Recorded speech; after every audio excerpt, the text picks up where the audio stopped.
So now we're going to talk about brainstem cross sections, and we go rostral to caudal. We have the midbrain, followed by the pons, then the medulla, and then the cervical spinal cord is what it transitions into, but remember that's not the brainstem. We have a right and left of all of these structures, and if we take a cross section through the midbrain, it looks something like this: dorsal in the back, ventral in the front. There's a right and a left midbrain.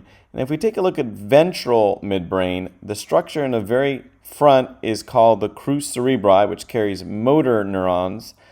Behind that, we have the substantia nigra, which has dopaminergic neurons that are involved in motor feedback. And behind that, we have the tegmentum, which has all of our sensory information traveling up and any associated cranial nerve nuclei.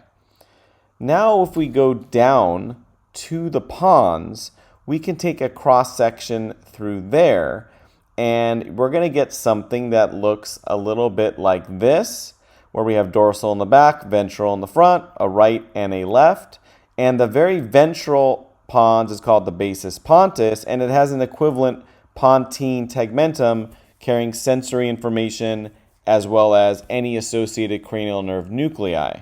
Now if we take the cross section to the very bottom of the medulla, the caudal medulla, it looks something like this. We have a dorsal in the back, ventral in the front again, and we do have a right and left medulla. Now the caudal medulla does look a little different than the rostral medulla, but that's fine. We're just going to point out the key structures. The ventral medulla, we have the pyramid, which is carrying that motor information, and we have the tegmentum equivalent in the back, carrying any sensory information as well as any associated cranial nerve nuclei. Really want to highlight that the ventral brainstem has motor information, has upper motor neurons traveling down. That's important. It's separated from what's in the tegmentum, which has all of your somatosensory information that's traveling up to the thalamus. And so you can see the motor and sensory systems are separate anatomically in the brainstem at every level.